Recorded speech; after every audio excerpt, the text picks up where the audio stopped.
Pupunta tayo sa ating first CI for today. Ito yung hindi ko na tapos last Friday. Today is Monday. Dahil dalawa yung ating for background investigation last Friday and hapon na natin nakakuha. Natapos natin siya is nasa 6 na.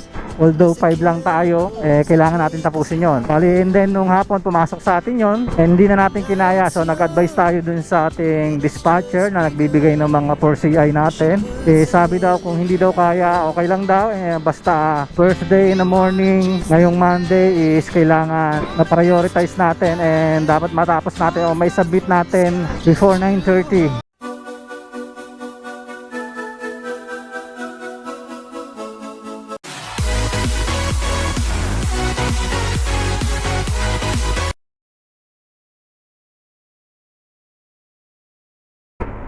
Good morning everyone, welcome to B1 Moto. For today's vlog is pupunta tayo sa ating first CI for today. Ito yung hindi ko na tapos last Friday. Today is Monday. Dahil dalawa yung ating for background investigation last Friday and hapon na natin nakakuha. Natapos natin siya is nasa 6 na. Although 5 lang tayo, kailangan natin tapusin yon. Bali, and then nung hapon pumasok sa atin yon, hindi na natin kinaya. So nag-advise tayo dun sa ating dispatcher na nagbibigay ng mga 4CI natin. Sabi daw kung hindi daw kaya, okay lang daw. Basta first day in the morning, ngayong Monday is kailangan na prioritize natin and dapat matapos natin o may submit natin before 9:30. Kaya ngayon papunta na tayo dun sa ating first subject. Bali, itong for background investigation natin is auto loan. Noong nakaraan yung dalawa is auto loan din yon. Ngayon is auto loan uli. And bayad na tayo ngayong araw na to, 610 na tayo. Manila rate naman tayo Kahit hindi na tayo makakuha maghapon ng 4CI, okay na kasi meron na tayong masi-CI ngayong araw. And of course kasama ang ating gas allowance dyan and motorcycle allowance. Maganda to at nagkaroon tayo ng 4CI ng maaga. At least hindi na tayo mangangamba. Yun nga, sabi ko kanina, bayad na tayo. Bayad na isang araw natin dito, yung gasolina and yung gas natin. Ganun po kasi sa amin. Kahit isa lang po yung takbo mo maghapon, basta nakapag-CI ka na, bayad na po yun. Kasi no work, no pay po kami. Pero bihira naman mangyari yun, sabi nila. Wala pa daw nangyayari ng mga ganong sistema. Talagang magkakaroon ng 4CI. Pina-priority nila na magkaroon ka ng 4CI kahit isa lang sa isang araw. So kung sakali may mga 4CI at may nakita silang wala pang 4CI, so ibibigay na nila sa iyo yun. Hindi ka masisiro para hindi din masayang yung in mo, which is maganda rin naman. Kumbaga nakasecured na isang araw natin.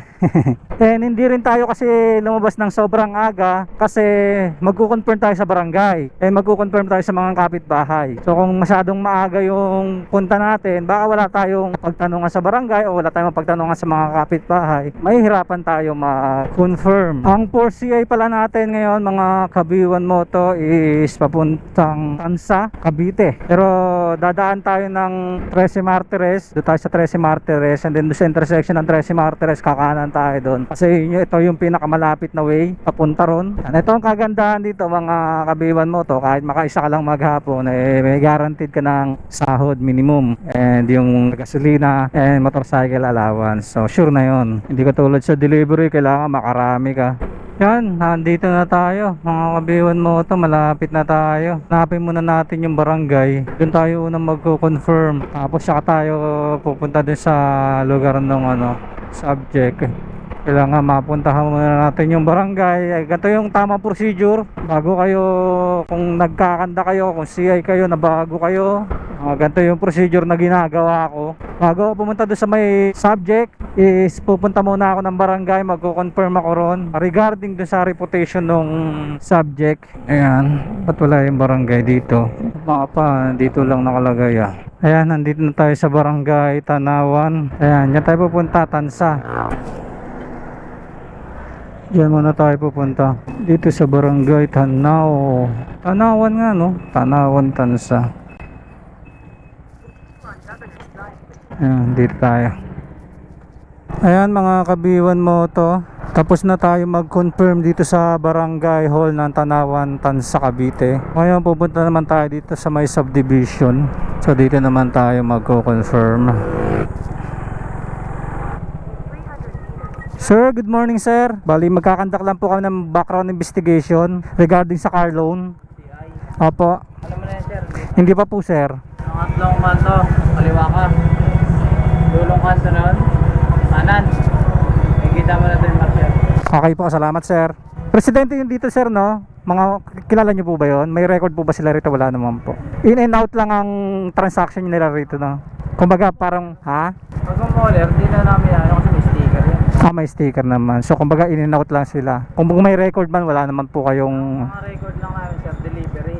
Okay. Pero pag may mga unit Hindi nyo na pinapakilaman yun, sir. may mga sticker yan. Okay. Salamat, sir. Salamat. Tatlong kanto, kaliwa, dulo, kanan. Salamat po.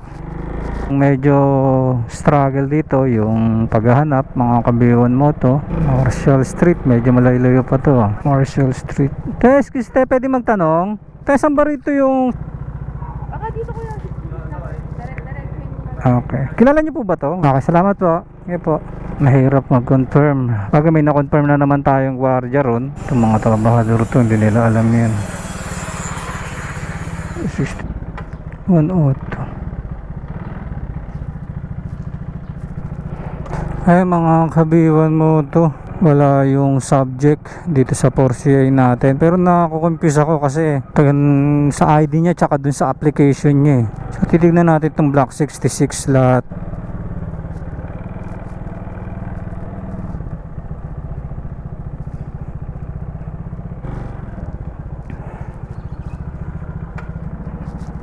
Mga kabiwan mo to, nag-confirm tayo din sa kabila kasi nandoon talaga yung address na nakalagay sa ID niya and iba yung nakalagay doon sa application form niya. So kinonfirm natin yon. Kung mangyayari nito, gagawa na natin ng report to and i-confirm natin na hindi natin na-verify. Wala tayong magagawa. Kaya po, hanap lang tayo ng spot dito na pwede tayo magawa ng report. Yan, siguro dito na lang.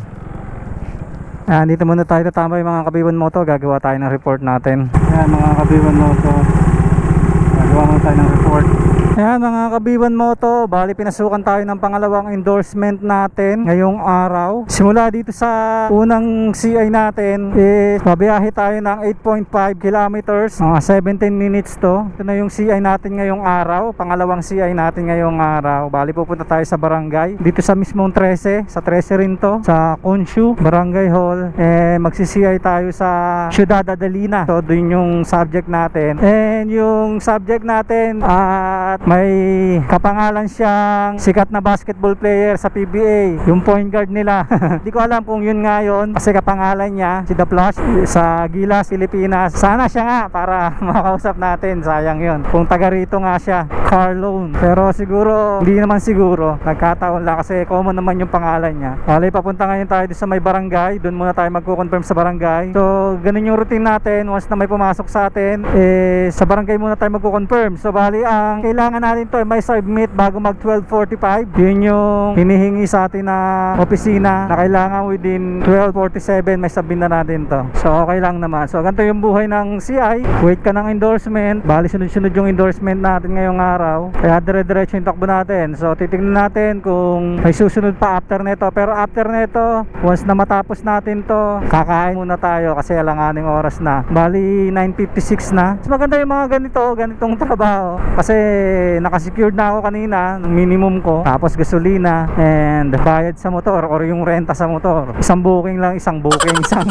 endorsement lang yon. So bali itong mga susunod na mga endorsement is pandagdag na lang to, bali incentive na lang to, pero nakasecured na yung per day natin. Yung mga susunod natin na sisiayin is may incentive na yan. Sa bawat isang CI po kasi may equivalent na amount po yan. So kung makakarami tayo ng CI, so mas malaki yung kikitain natin sa araw na to. Ganun po yung style. Kumbaga sa delivery, parang per deliver na tayo ngayon, per endorsement na tayo ngayon, bayad na tayo ng first endorsement bukod dun sa minimum rate natin at sa bayad sa motorcycle and gas allowance natin. So di ba? Panalo na. Nakakadalawang takbo pa lang ako. Pangalawang takbo ko pa lang to. Hindi naman tayo ganun pagod. Wala tayong hinahabol na oras. Actually may hinahabol tayong oras pero hindi ganun ka urgent. And ang takbo natin is chill lang naman ang takbo natin. Bali ganito yung pinagkakaabalahan natin ngayon as CI. So ganito maging CI, ganito yung proseso. Puro auto loan ang ating mga nakukuhang background investigation. Ayan mga kabiwan mo to, nandito tayo sa barangay hall ng Consyo. Bali mag-verify tayo dito. Ayan, barangay Consyo. Saan barangay hall? Ito, dito rin daw eh. Ayan mga kabiwan mo to, nakapag-confirm na tayo dito sa barangay. Thank you po ng Consyo 13 Martires. Bali ngayon is papunta na tayo dun sa may subject. Magko-confirm muna tayo. Doon tayo sa tabi. Imamapa muna natin mga kabiwan mo to. So 10:30 na. So 30 minutes sinabot ng pagpunta natin dito at pagko-confirm. So yun lang naman ang discarding gagawin ninyo. Sulat nyo lang yung information. Tapos yun lang naman ang laging gagawin nyo. Yung pinaka-guide nyo, barangay muna kayo. Pupunta tayo ngayon sa subdivision kung saan yung subject natin. Pero pagdating doon magko-confirm pa rin tayo para sigurado. Kailangan quality lagi yung CI natin. And dapat mag-gather nyo yung mga information na kailangan ninyo para sakali sa report. Napaka-importante po nun. Hindi po pwede natin hulaan yan. Sa ganitong trabaho, kailangan po quality po yung trabaho natin. Yung sa pag-confirm, sa pag-verify sa mga pag-verify sa barangay, sa kapitbahay, yung paggawa ng tamang report yan. Dapat quality po yung report natin dito. Kasi dito nakasalala yung trabaho ninyo. Once na maganda yung report ninyo, is mas bibigyan kayo ng maraming endorsement. Minsan kayo pa yung hahanapin na mag-CI. And ang goal natin dito, dahil bago nga tayo, wala pa tayong reputasyon sa kumpanya, dahil pangalawang araw ko pa lang to as CI nila, ang gagawin natin dito, ang pinaka goal ko is yung makita nila na kung gaano ka-quality yung trabaho natin. I-try natin kung ang goal ko is yung pag nagpasa ako ng report, hindi na nila titignan, diretso pasa nila. Yan yung goal na o reputasyon na mabigay ko sa kanila, na kahit hindi nila tignan yung gawa ko, is kampante silang tama yung ginagawa ko. Ayan, yan yung gusto kong ma-achieve sa kumpanya nila. Hopefully magawa natin. Eh syempre hindi naman din ganun kabilis yun natin makukuha yung tiwala nila, pero gagawin natin ng lahat para mangyari yun. Yun ang one of the goals natin dito sa company regarding sa quality CI. Use po.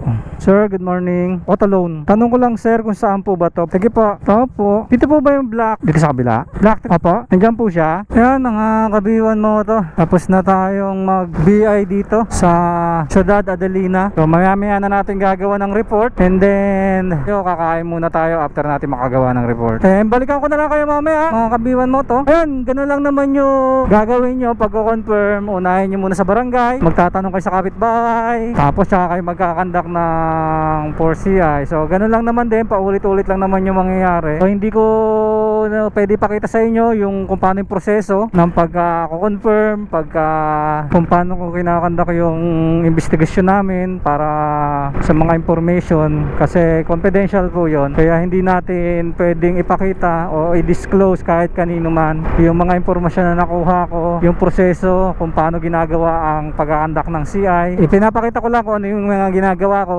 na pwedeng ipakita, yun po. Pero regarding dun sa specific na proseso, medyo hindi po natin pwede ipakita yon. Masyado pong confidential po yon. Hindi po katulad yan ng mga ginagawa nating vlog na delivery na ganun lang naman, pick up drop lang naman ang gagawin natin. Dito po kasi hindi. May mga ini-interview tayong sa barangay regarding dun sa background ng subject na nag-a-apply, then pati dun sa mga residente na malapit sa kanila. Yan, nag-interview rin tayo dyan, kumukuha rin tayo ng mga impormasyon. Yun, siguro hanggang dito na lang muna mga kabiwan mo to. I guess nagustuhan ninyo at may natutunan kayo sa content natin ngayong araw. Hindi ko na papahabain ang vlog natin ngayong araw kasi yung mga mangyayari na susunod is halos pare-parehas na rin naman. And ang inaano ko lang sa inyo is yung proseso ng CI o kung ano man yung ginagawa ng CI. So bali 11:50 na, lumabas tayo ng mga 7:30, pero ang inatin is 8 pa. Nakadalawang CI tayo ngayong araw. Kakain muna tayo, tapos maghihintay tayo ng endorsement. After natin makakain mga kabiwan mo to, maghihintay